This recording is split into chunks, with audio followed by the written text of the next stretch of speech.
तो नमस्कार साथियों, स्वागत है आपका ब्रजेश यदुवंशी मैथ क्लासेस पर। मैं राजीव खन्ना फिर आपके सामने हूं संविधान की एक महत्वपूर्ण क्लास के साथ।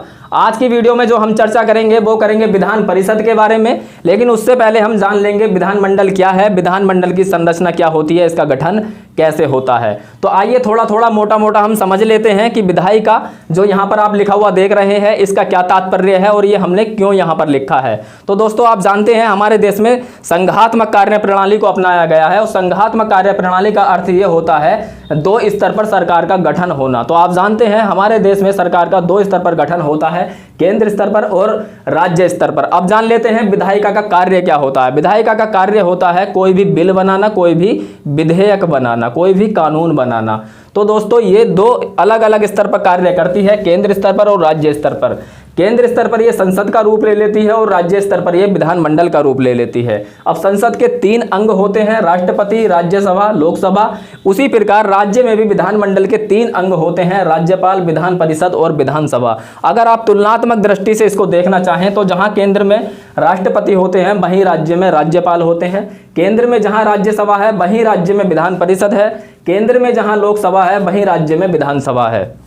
उम्मीद करते हैं इतना सब कुछ आपको समझ में आ रहा होगा। अगर आप इसकी तुलना करना चाहें तो इस प्रकार से इसकी तुलना कर सकते हैं।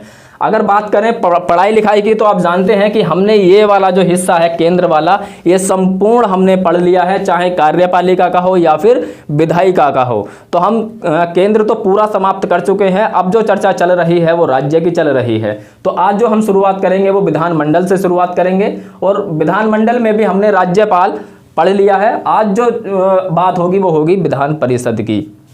तो आज की वीडियो को शुरुआत करने से पहले हम आपको इतना बता दें कि इसमें थोड़ा बहुत अंतर आपको देखने को मिल सकता है राज्यसभा में और विधान परिषद में। वो अंतर क्या है ये आपको अभी वीडियो में देखने को मिलेगा। अगर ये वाले वीडियो आपने नहीं देखे हैं दोस्तों तो मेरा आपसे विनम्र निवेदन है कि आप इसी वीडियो के डिस्क्रिप्शन में जाएंगे, वहाँ पर आपको प्लेलिस्ट का लिंक मिलेगा संविधान के नाम से। आप वहाँ पर सारी वीडियो देख सकते हैं और अपने एक व्यापक नोट्स बना सकते हैं। ये हमारा दावा भी है दोस्तों और ये हमारा वादा भी है कि आपको कहीं से भी कोई किताब खरीदने की आवश्यकता नहीं होगी अगर आप हमारे चैनल से संपूर्ण संविधान पढ़ लेते हैं।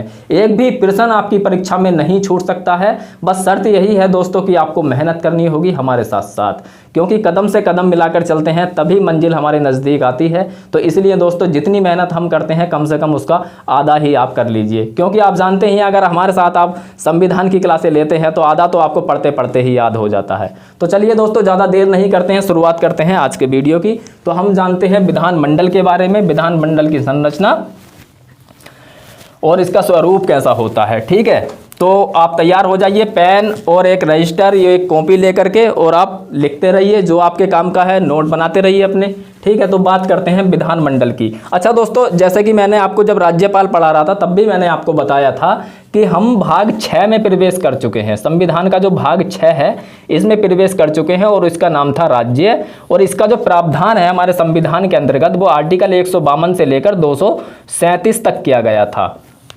राज्य की जो व्याख्या है भाग 6 में वो 152 से लेकर अनुच्छेद 237 तक है। लेकिन दोस्तों आज हम विधायिका पढ़ रहे हैं तो विधायिका भी वैसे तो भाग 6 का ही भाग है, लेकिन अगर हम केवल विधायिका की बात करें तो ये 168 से लेकर 212 तक वाला जो हिस्सा है, 168 से और 212 तक वाला जो हिस्सा है ये आता है विधायिका के अंतर्गत। ठीक है दोस्तों, तो बात करते हैं विधानमंडल की। विधानमंडल की हम चर्चा करें और आपको बताएं कि विधानमंडल के 3 अंग होते हैं। सबसे पहले राज्यपाल, उसके बाद विधान परिषद, आप भी लिखते चलना, और विधान सभा। ठीक है, अब विधानमंडल की जो व्याख्या की गई है हमारे संविधान के अंतर्गत तो आपसे पूछ लिया जाता है कि किस आर्टिकल के अंतर्गत है, तो आप कहेंगे 168 168 के अंदर हमारे विधानमंडल की व्याख्या की गई है और बताया गया है कि राज्य के विधानमंडल के 3 अंग होंगे जिसमें कि राज्यपाल, विधान परिषद और विधानसभा। इतना आप लिखें आर्टिकल 168 के अंतर्गत। राज्यपाल चूंकि हम पढ़ चुके हैं इसके बारे में आज कुछ नहीं बताएंगे, अगर आपने वीडियो नहीं देखा है तो आप देख सकते हैं पुराना वाला वीडियो। विधान परिषद की अगर हम बात करें तो इसकी जो व्याख्या है दोस्तों वो 169 में की गई है और विधान सभा जो है वो हमारे आर्टिकल 170 के अंतर्गत आता है ना, 170 में। तो विधानमंडल हो गया 168 में, आप लगातार कंटिन्यू इसको याद कर सकते हैं। विधानमंडल 168 में, विधान परिषद 169 169 में, विधानसभा 170 170 में। इस तरीके से आप याद कर सकते हैं। विधानमंडल में आप लिखना चाहें तो लिख लें कि विधानमंडल के 3 अंग होते हैं, राज्यपाल जिसका अभिन्न अंग होता है, विधान परिषद और विधानसभा। अंग 3 होते हैं लेकिन दोस्तों सदन 2 होते हैं। सदन में क्या है, विधान परिषद और विधानसभा। ये सभी राज्यों में नहीं है, पहले 7 राज्यों में होती थी, अब 6 राज्यों में है। कैसे कैसे है हम इसके बारे में भी विस्तृत चर्चा करेंगे। आपको कुछ भी ऐसा नहीं छोड़ेंगे जो यहां से प्रश्न बनते हो और आपसे ना आता हो, ठीक है। तो आप जितना हम बताते जाएं उतना आप संपूर्ण लिखते चले जाइए। तो चलिए दोस्तों चर्चा करते हैं विधान परिषद की।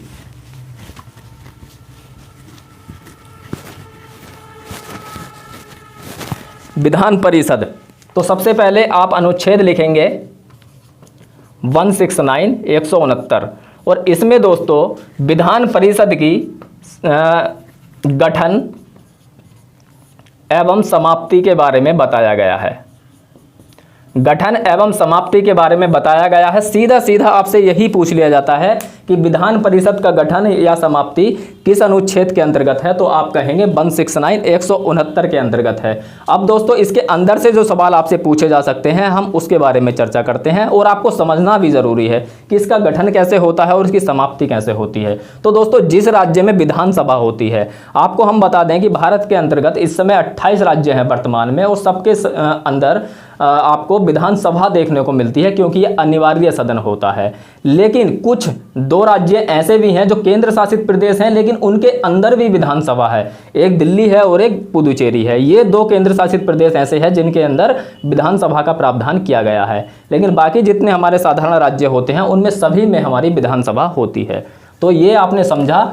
तो विधान परिषद का अगर गठन या इसकी समाप्ति करनी है तो जिस राज्य में दोस्तों ये बात चल रही है या प्रक्रिया चल रही है तो उसी राज्य की जो विधानसभा है, मैंने बताया विधानसभा एक अनिवार्य सदन होता है, उसी राज्य की जो विधानसभा है इसके 1/3 सदस्य, 1/3 सदस्य, 2/3 सदस्य, माफ कीजिएगा, संबंधित राज्य, मतलब जिस राज्य में विधान परिषद के विषय में कोई बात चल रही है गठन के बारे में या समाप्ति के बारे में, ठीक है, तो उसी राज्य की विधानसभा के 2/3 सदस्य मिलकर एक बिल पारित करते हैं और अगर वो 2/3 बहुमत से पारित हो जाता है तब वह बिल कहाँ जाता है, संसद जाता है, संसद में जाता है। संसद के बारे में अभी आपने जाना था, संसद जाता है तब संसद उसको जो है या तो गठन कर सकती है मतलब निर्माण कर सकती है या फिर पहले से मौजूद अगर विधान परिषद है तो उसको समाप्त भी कर सकती है। आपसे सीधा सीधा ये पूछ लिया जाता है कि किसी राज्य में विधान परिषद को गठन करने की शक्ति किसके पास है, तो आप कहेंगे संसद के पास है।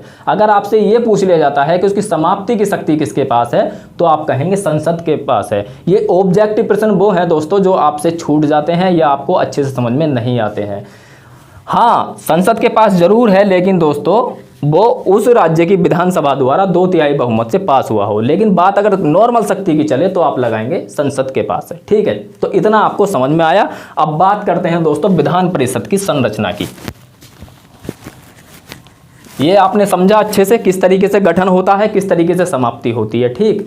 अब बात करते हैं दोस्तों इसकी संरचना की। तो एक आर्टिकल आप याद रखेंगे 171 यानी 171, इसके अंतर्गत दोस्तों विधान परिषद की संरचना के बारे में बताया गया है।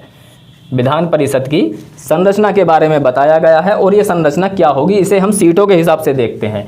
तो सबसे पहले हम देख लेते हैं अधिकतम संख्या। अधिकतम संख्या, सीटों की जो अधिकतम संख्या होगी वो कितनी होगी, तो आप इसमें लिखें उस राज्य की विधानसभा का 1/3 से अधिक नहीं होगी, अधिक नहीं होगी। विधानसभा की जितनी भी सदस्य संख्या, मान ली 99 है एग्जाम्पल के तौर पे हम देखें तो इसके 1/3 कितना हो गया, 33 हो गया। 1/3 कितना हो गया, 33 हो गया। अर्थात 33 से अधिक नहीं होगी। 32 हो जाए, 30 हो जाए वो चलेगा लेकिन 34 नहीं होगी, क्योंकि साफ साफ लिखा हुआ है कि अधिकतम जो संख्या है वो विधानसभा की संख्या का 1/3 से अधिक नहीं होगी, ठीक है। अब बात करते हैं न्यूनतम संख्या की। बात करते हैं न्यूनतम संख्या की। तो दोस्तों न्यूनतम जो संख्या है वो निर्धारित की गई है 40, ये आप याद करेंगे। पहले क्या था, जम्मू कश्मीर इसमें एक अपवाद देखने को मिलता था जिसके अंदर सीटों की संख्या 36 हुआ करती थी विधान परिषद। उसमें भी विधान परिषद थी उस समय जब 370 नहीं हटा था, तो उस समय कितनी थी, 36 थी उसकी संख्या। वो एकमात्र अपवाद था क्योंकि उसको एक विशेष राज्य का दर्जा प्राप्त था, लेकिन अब ऐसा नहीं है। न्यूनतम संख्या 40 होगी और अधिकतम संख्या जो आप यहाँ पर लिख रहे हैं। ये सारी बातें दोस्तों आप नोट करते चलें, मेरा आपसे निवेदन है, क्योंकि यही बातें आपसे पूछ ली जाती हैं। तो हर बात पे आप गौर फरमाएं और हर बात को आप अच्छे से समझें, अच्छे से नोट्स बनाएं। संरचना के बारे में जाना, अब जान लेते हैं दोस्तों इनका निर्वाचन और इसका जो है चयन कैसे होता है सदस्यों का, है ना। निर्वाचन और चयन, नियुक्ति और चयन, कुछ भी आप यहाँ पर लिख सकते हैं। तो देखो, सबसे पहले इसकी जो चुनाव की प्रकृति है वो होती है दोस्तों अप्रत्यक्ष। अप्रत्यक्ष और प्रत्यक्ष आप कई बार पढ़ चुके हैं, इसलिए ज़्यादा बार बताना भी ठीक नहीं है। अप्रत्यक्ष रूप से इसका चुनाव होता है, एकल संक्रमणीय मत पद्धति द्वारा होता है। और एक शब्द और दोस्तों आपको देखने को मिलता है यहां पर, आनुपातिक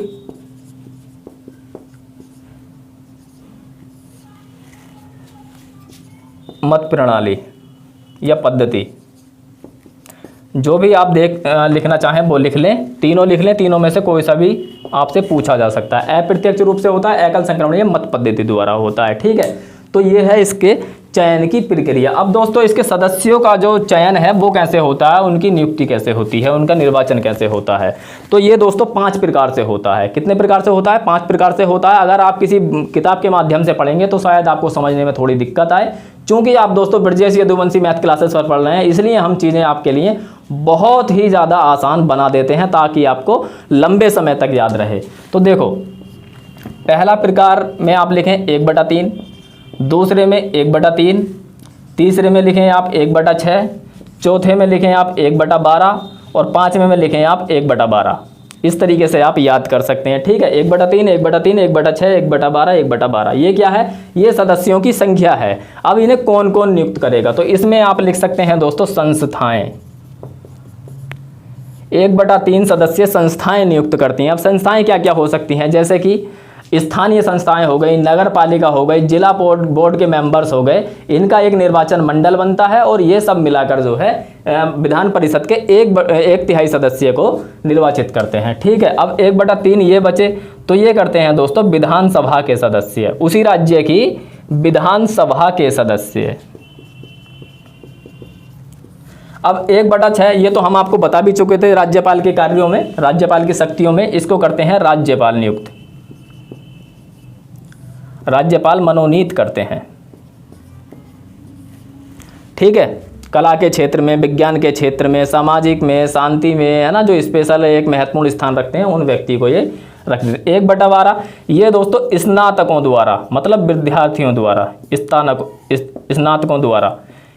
स्नातकों द्वारा में एक शर्त है कि चुनाव से 3 वर्ष पूर्व या पहले इन्होंने स्नातक कर लिया हो। जैसे अब चुनाव है, आज चुनाव है, तो आज से 3 वर्ष पूर्व इन्होंने स्नातक कर लिया हो, तो ये व्यक्ति विधान परिषद के 1/12 सदस्यों को नियुक्त करते हैं। और ये होता है दोस्तों अध्यापकों द्वारा या शिक्षकों द्वारा। और इसकी भी दोस्तों यही शर्त है, 3 वर्ष से ये जो है शिक्षा दे रहे हो किसी भी विद्यालय में, ठीक है। तो ये दोस्तों इसका क्रम है, इस तरीके से आप आसानी से याद कर सकते हैं। आप कभी भी नहीं भूलेंगे कि विधान परिषद के सदस्यों को, कितने सदस्यों को कौन कौन नियुक्त करता है। ये क्रम में हमने आपको लगा करके दे दिया है, आप इसको अच्छे से एक बार पढ़ लेंगे, कभी भी नहीं भूलेंगे, ठीक है। तो ये हो गए इसके निर्वाचन और चयन से संबंधित बातें। अब दोस्तों बात कर लेते हैं विधान परिषद के कार्यों की। अब देखो दोस्तों, आप अगर हमसे जुड़े हुए हैं शुरू से, तो आपने एक बात तो जरूर देखी होगी। क्या देखी होगी कि हम या कोई भी, मतलब हम कोई भी चैप्टर पढ़ा रहे हैं आपको संविधान के अंतर्गत, चाहे वो राष्ट्रपति पढ़ाया हो, उपराष्ट्रपति पढ़ाया हो, लोकसभा, राज्यसभा, महान्यायवादी, जितने भी हमने चैप्टर आपको पढ़ाए हैं उसमें आपने एक चीज़ कॉमन देखी होगी कि हमने जो बिखराव होता है संविधान का उसको एक जगह एकत्रित करके और एक आसान रूप से आपको पेश करने की कोशिश की है। आप किताबों में देखेंगे कहीं भी आपको इस प्रकार की हेडिंगें नहीं मिलेंगी। योग्यताएं ये हो गई, कार्य। दोस्तों अब जैसे कि हमने निर्वाचन और ये नियुक्ति के बारे में हमने पढ़ा, चयन के बारे में पढ़ा, अब उसी प्रकार हम देख लेते हैं इसके कार्यकाल के बारे में, है ना। अब देख लेते हैं हम कार्यकाल के बारे में। तो कार्यकाल जैसे ही आपसे पूछा जाए तो आप बताएंगे 6 वर्ष। जिस प्रकार राज्यसभा का केंद्र के अंतर्गत 6 वर्ष होता था, उसी प्रकार विधान परिषद का भी राज्य में जो कार्यकाल होता है, मतलब प्रत्येक सदस्य का, ये क्या है, प्रत्येक सदस्य का है। कभी आप क्या राज्यसभा का या विधान परिषद का कार्यकाल लगा दो, क्योंकि इसके बारे में एक बात ये भी कही जाती है विधान परिषद के बारे में कि यह एक स्थायी सदन है जो कभी भी भंग नहीं हो सकता। यह एक स्थायी सदन है, यह कभी भी भंग नहीं हो सकता है। और इसी को दोस्तों हम एक नाम से और जानते हैं जिसको हम कहते हैं उच्च सदन। जिस प्रकार राज्यसभा उच्च सदन होती है केंद्र में, उसी प्रकार विधान परिषद राज्य के अंतर्गत उच्च सदन होता है। वो केंद्र में, ये राज्य में, है ना, और स्थायी सदन है। इसको कभी भी भंग नहीं किया जा सकता। लेकिन इसके सदस्य का जो कार्यकाल होता है, प्रत्येक सदस्य का जो कार्यकाल होता है वो 6 वर्ष होता है प्रत्येक सदस्य का। लेकिन दोस्तों प्रति 2 वर्ष पर 1/3 सदस्य अवकाश ग्रहण करते हैं। ये आप नोट करेंगे, है ना। ये हमने राज्यसभा में भी आपको अच्छे से समझाया था, तो अगर वो वीडियो आपने नहीं देखा है तो चलिए हम समझा देते हैं। ये आपका कन्फ्यूजन दूर कर देते हैं कि अगर प्रत्येक सदस्य का 6 वर्ष का कार्यकाल होता है तो 2 वर्ष में 1/3 कैसे हो जाते हैं। और दोस्तों अगर चुनाव की बात करें कि इसका चुनाव कब होता है, तो प्रति 2 वर्ष पर होता है। प्रति 2 वर्ष पर होता है। कैसे होता है ये आपको समझाने की कोशिश करता हूं मैं। देखो 2012 में चुनाव हुआ और 33% सदस्य चुन लिए। 2014 में चुनाव हुआ, मतलब 2 साल बाद 33% सदस्य चुन लिए। फिर 2 साल बाद 2016 में चुनाव हुआ और 33% सदस्य यहाँ भी चुन लिए, है ना। ये चीज़ आप समझें। 2012 में 33%, 2014 में 33%, 2016 में 33%। आपने प्रत्येक 2 वर्ष 33% लगभग आप इतना चुनते चले गए। अब जो ये 33% यहाँ पर चुने गए थे मित्रों, तो आप थोड़ा सा यहाँ पर ध्यान दें कि 2012 से 2016 तक कितने साल होते हैं। 2 साल यहाँ के, 2 साल यहाँ के, 4 साल हो गए। अब 2018 आई तो यहाँ पर इन सदस्यों को कितने साल हो गए, इन वाले सदस्यों को कितने साल हो गए यहाँ के, तो आप कहेंगे 6 वर्ष हो गए। तो इनका जो कार्यकाल था वो 2018 आते आते पूरा हो जाता 6 वर्ष। तो ये तो कर लेंगे अवकाश ग्रहण यहाँ पर, जैसे कि ये लिखा हुआ है 1/3 सदस्य अवकाश ग्रहण कर लेते हैं। तो ये सदस्य यहाँ पर आके अवकाश ग्रहण कर लेंगे, मतलब ये हट जाएंगे। नए सदस्यों का चुनाव यहाँ पर हो जाएगा 33% का, है ना। तो चुनाव कितने वर्ष बाद हुआ, एक बार यहाँ हुआ था 2016 में, अब यहाँ भी हो गया। तो चुनाव हो गया हर 2 वर्ष पे, और एक व्यक्ति का कार्यकाल कितना हो गया, 6 वर्ष का हो गया। अब ऐसे ही अगली बार जब 2020 है तो 2020 में क्या होगा, ये अवकाश ग्रहण कर लेंगे, क्योंकि इनका यहाँ से लेकर यहाँ कार्यकाल कितना हो जाएगा, 6 वर्ष हो जाएगा। और चुनाव चूंकि 2018 में भी हुआ था, यहाँ भी होगा, तो यहाँ भी 33% चुन लेंगे। तो प्रत्येक 2 वर्ष पर चुनाव होते हैं और प्रत्येक 2 वर्ष पर जो है 1/3 सदस्य अवकाश ग्रहण कर लेते हैं। लेकिन प्रत्येक सदस्य का कार्यकाल 6 वर्ष का होता है। उम्मीद करते हैं दोस्तों ये चीज़ें आपको समझ में आ गई होंगी। अब सबसे जो इम्पोर्टेंट बात है जो आपको ध्यान में रखनी है और लिखनी भी है, वो क्या है कि मान लीजिए विधान परिषद का कोई सदस्य त्याग पत्र दे देता है या उसकी मृत्यु हो जाती है। विधान परिषद का कोई सदस्य त्याग पत्र दे देता है अपनी इच्छा से, या फिर उसकी मृत्यु हो जाती है, तो उसके स्थान पर जो नया सदस्य आएगा, क्या वो पूरे 6 वर्ष के लिए आएगा? तो आपका जवाब होगा नहीं, वो पूरे 6 वर्ष के लिए नहीं आएगा, वो शेष अवधि के लिए आएगा। सपोज कीजिए कि कोई व्यक्ति, कोई विधायक जिसको आपने MLC को चुन के भेजा था विधान परिषद में, 3 वर्ष के बाद उनकी मृत्यु हो जाती है या वो अपना त्याग पत्र देते हैं, तो 3 वर्ष और बचा था उनका कार्यकाल। तो जो नया व्यक्ति उनके स्थान पर आएगा वो मात्र 3 साल के लिए ही रहेगा, ऐसा नहीं है कि वो पूरे के पूरे 6 वर्ष के लिए आएगा। तो इसलिए दोस्तों इसको स्थायी सदन कहते हैं, क्योंकि ये कभी भी भंग नहीं होता है। उम्मीद करते हैं दोस्तों ये बातें आपको समझ में आई होंगी। अब बात करते हैं योग्यता की। योग्यता में सब कुछ वही है, कुछ नया नहीं है कि भारत का नागरिक हो, 30 वर्ष की आयु पूरी कर चुका हो, पागल व दिवालिया ना हो, पागल व दिवालिया ना हो। अब ये मैंने आपको केंद्र में जब हम पढ़ रहे थे तब भी समझाया था, आज भी समझा देता हूं। देखो यहां लिख लो आप राज्यपाल। विधानमंडल की अगर बात करें, यहां लिख लेते हैं हम विधान परिषद, और यहां लिख लेते हैं हम विधानसभा। सेम प्रोसेस जो केंद्र में था वही यहाँ पे। विधानसभा के लिए उम्र कितनी चाहिए? 25 वर्ष न्यूनतम।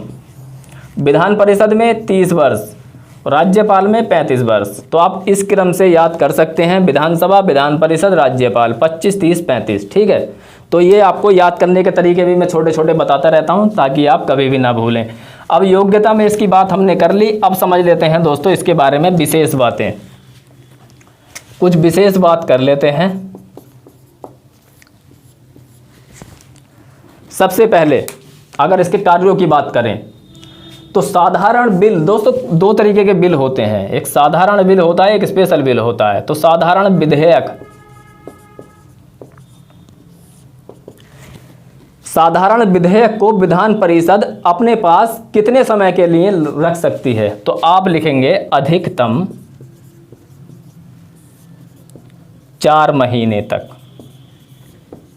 मतलब कोई बिल विधानसभा में पास होने के बाद जब विधान परिषद में जाता है तो उसको ये अपने पास कितने समय तक रख सकते हैं? तो आप लिखेंगे अधिकतम 4 महीने। इसमें भी दोस्तों 2 बातें हैं, एक बार में 3 महीने के लिए और एक बार में 4 महीने के लिए। एक बार में 3 माह और एक बार में 1 माह। ये कैसे? मान लीजिए कोई बिल विधानसभा से पारित होकर के विधान परिषद में जाता है और वहां पर ये उसको 3 महीने रखने के बाद वापस कर देते हैं। ठीक है, उसके बाद विधानसभा फिर उसको विधान परिषद में भेजती है। फिर उसकी जो अवधि होती है फिर वो 1 माह होती है, 3 माह पहले और 1 माह बाद। तो साधारण विधेयक को अपने पास रखने की जो शक्ति है विधान परिषद के पास वो कितनी है? 4 माह। ठीक है, अब उसके बाद एक विधेयक और होता है धन विधेयक, है ना। इसके बारे में चर्चा हमने केंद्र में भी की थी। धन विधेयक के बारे में अगर हम बात करें तो इसकी अवधि होती है दोस्तों 14 दिन। ये मात्र एक औपचारिकता होती है। क्या होती है? ये सब हम केंद्र में पढ़ चुके थे। बार बार मैं आपसे कह रहा हूँ कि अगर आपने वो वीडियो नहीं देखे हैं तो आप वो वीडियो देख लें। तो 14 दिन, है ना। 14 दिन के बाद अगर ये वापस नहीं करते हैं तो वो अपने आप ही पारित माना जाता है। तो ये 2 इसकी मुख्य बातें थीं। और आप लिख सकते हैं कि ये सकारात्मक कार्यों के लिए विधानमंडल में अपनी राय रखते हैं। ठीक है, और अपना वोट देते हैं। ठीक, मतलब जो भी नीतियाँ बनती हैं राज्य की उसमें ये भाग लेते हैं। ये सब आप लिख सकते हैं। अब हम देखते हैं कोरम। कोरम मैंने आपको समझाया था। कोरम क्या होती है? किसी भी सभा की बैठक के लिए जो सदस्यों की न्यूनतम संख्या होती है, कम से कम संख्या। एग्जाम्पल देके मैंने समझाया था कि किसी सभा में अगर 100 सदस्य हैं तो ऐसा ना हो कि 2 ही सदस्य आएँ और वो कोई महत्वपूर्ण फैसला ले लें। मान लीजिए 98 अवकाश पर हैं, 2 सदस्यों ने ही बैठक कर ली और उन्होंने कोई महत्वपूर्ण फैसला ले लिया जिसके खिलाफ 98 के 98 थे। तो इसलिए एक न्यूनतम संख्या निर्धारित की जाती है कि कम से कम इतने सदस्य तो जरूर हों तभी बैठक होगी, अन्यथा होगी ही नहीं। तो आप लिख सकते हैं कि 10। कोरम संख्या कितनी है? 10, या विधान परिषद का 1/10। इसमें से जो अधिक हो वही इसकी कोरम संख्या मानी जाएगी। बैठक के लिए अवेलेबल सदस्यों की जो संख्या है या तो 10 या विधान परिषद का 1/10। ठीक, इतना। फिर इसमें हम लिख सकते हैं क्या कोरम हमने, हाँ एक बात और, जो विधान परिषद के सदस्य होते हैं वो अपने सदस्यों में से अपने सदस्यों में से सभापति व उपसभापति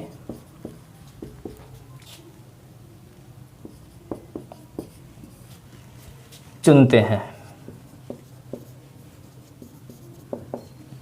आपने केंद्र में देखा था कि जो राज्यसभा होती थी, ठीक इसका ही रूप, वहाँ पर जो उपराष्ट्रपति होते थे वो सभापति बन जाते थे। इसलिए ये बात मुझे आपको यहाँ पर समझाना जरूरी लगा कि यहाँ पर ऐसा नहीं है, ये अपने सदस्यों में से ही सभापति और उपसभापति को चुन लेते हैं और इनका कार्य क्या होता है, सभापति और उपसभापति का विधान परिषद की बैठकों का संचालन करना और इनको सही रूप से चलाना। ठीक है, तो दोस्तों ये थी आपकी विधान परिषद की, विधानमंडल की छोटी सी क्लास। कैसी लगी वीडियो दोस्तों आप कमेंट के माध्यम से ज़रूर बताएं। अच्छी लगी है तो आप लाइक ज़रूर करें, बुरी लगी है, अच्छी नहीं लगी है तो आप डिसलाइक भी कर सकते हैं। अगर दोस्तों आप इसी तरीके की वीडियो और देखना चाहते हैं तो आप हमारे चैनल को सब्सक्राइब कीजिए, बराबर में बेल आइकन है उसको आप क्लिक कीजिए और ऑल पर सेलेक्ट कीजिए, ताकि हम जब भी वीडियो अपलोड करें सबसे पहले नोटिफिकेशन आपके पास पहुंचे। और ज़्यादा से ज़्यादा दोस्तों इसको शेयर भी कर दिया कीजिए, क्योंकि दोस्तों ये भी एक परोपकार का हिस्सा है। ठीक है, तो आप हमसे इसी तरीके से जुड़े रहें और पिछली वीडियो में इतना सारा प्यार देने के लिए बहुत बहुत धन्यवाद। तो दोस्तों इसी तरीके से मैं वीडियो बनाता रहता हूं, और वीडियो चाहिए डिस्क्रिप्शन में आप वहां पर जाएंगे, प्लेलिस्ट मिलेगी, आप वहां पर देख सकते हैं। ब्रजेश सर मैथ पढ़ा रहे हैं मेरे द्वारा आपको, हिंदी और जीके, यानी कि अभी हम संविधान कर रहे हैं। आगे की बात आपके द्वारा ही तय की जाएगी, आप जैसा उचित समझेंगे वैसा ही करेंगे। तो चलिए दोस्तों मिलते हैं अगली वीडियो में, तब तक के लिए नमस्कार।